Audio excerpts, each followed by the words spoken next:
Hi, I'm Sam. It's time to wake up. I want to talk today about the transitions that are going on.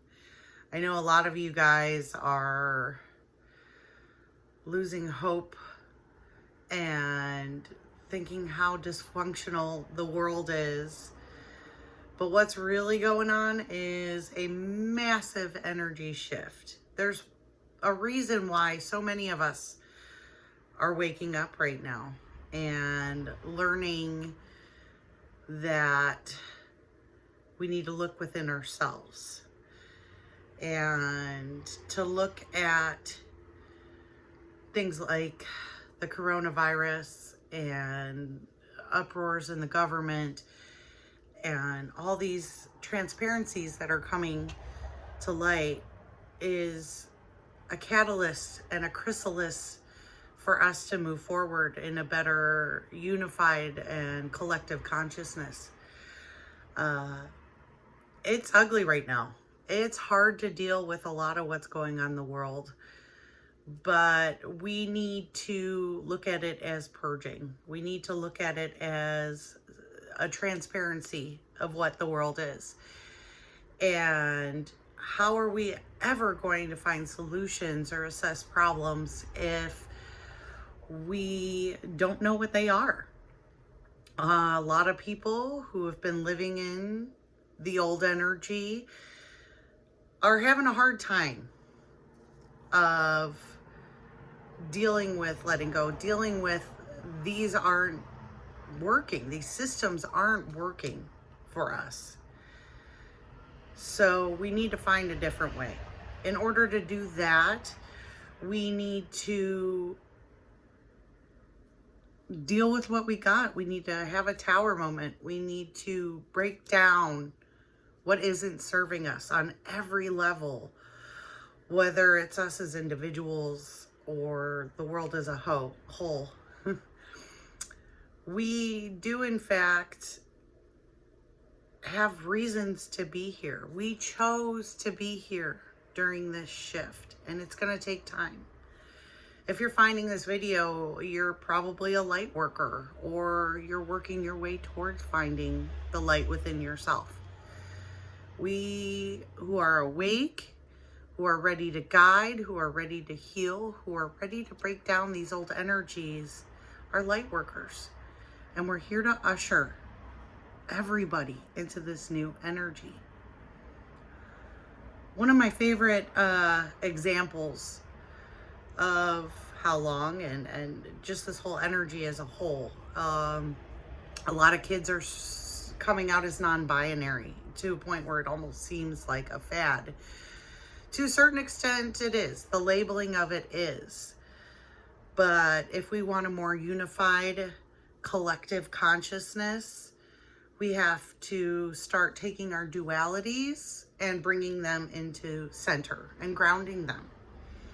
We are getting ready for a totally evolved time, and it's going to take a lot of work. We got a lot of time we got to put into this whole shift, but it's kind of coming to a head right now. That's why we have so much discomfort. That's why things seem disruptive, because change is never comfortable. So on an individual sense, we are starting to look at ourselves, and that way we can correlate and unify as a whole. Back to the non-binary.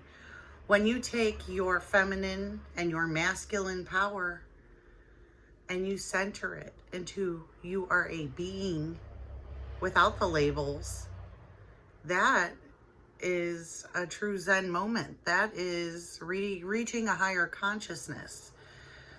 Although labeling them, there's over labeling, it's a stepping stone towards just being people.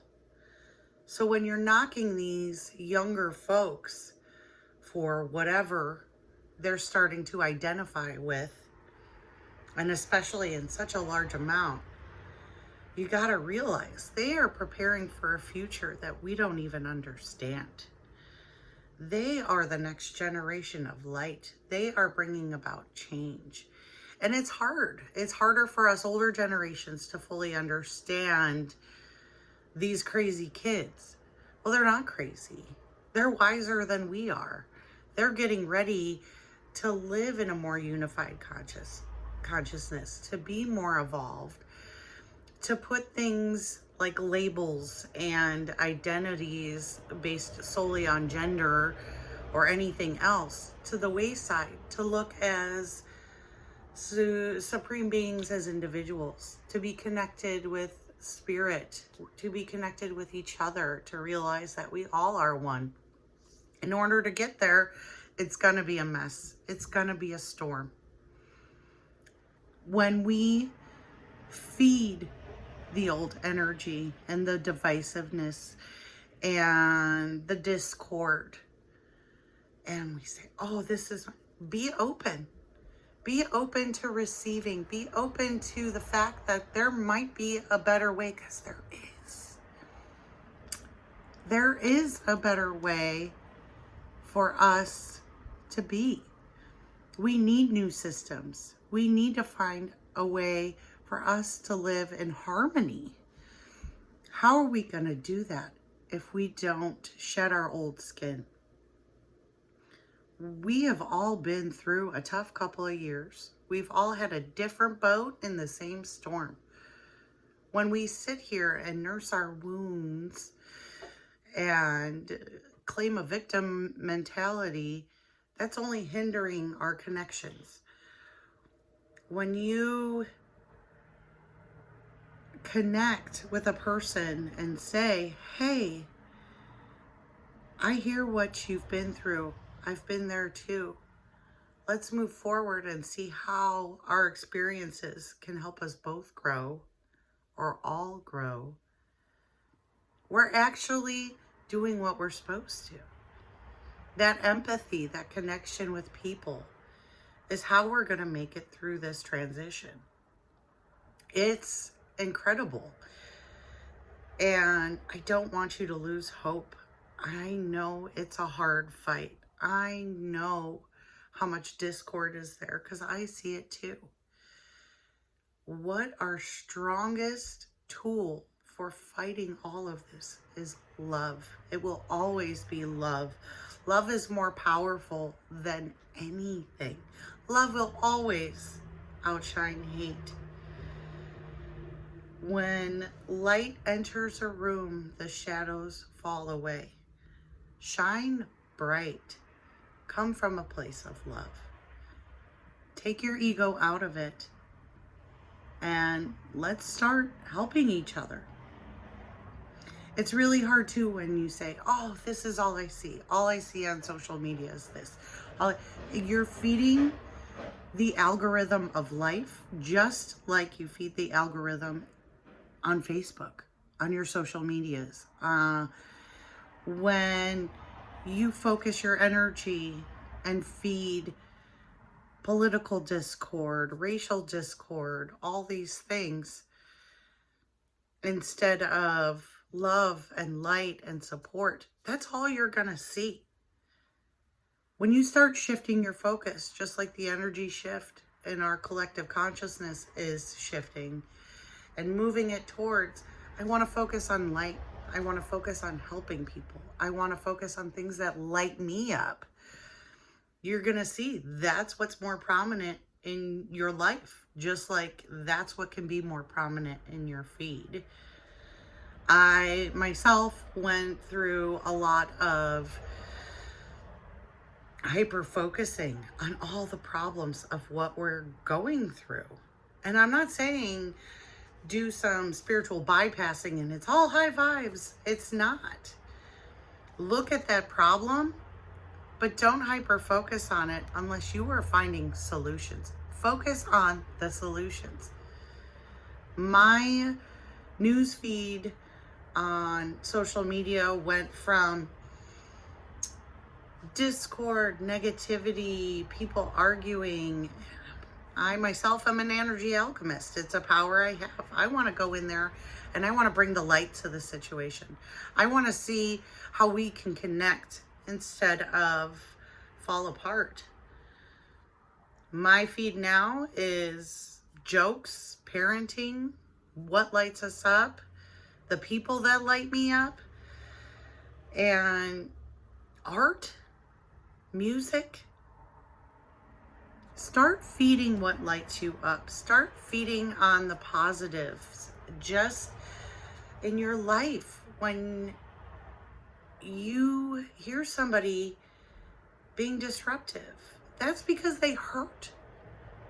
How can you help them? How can you utilize love and compassion and understanding to connect with that person? Give them a chance. You know, we all want to use the term Karen. Karen's hurt.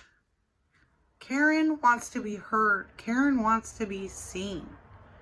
She just doesn't know how to go about it from a place of love. Let's help the Karens of the world, the people of the world who are hurting. That's why they're angry. That's why they have snitch culture. That's why all of this. Can we just start to work together and focus that and come from a place of love? Everybody wants an opportunity to do better, and unless you give them an opportunity to do better, they're not going to. That's all we want.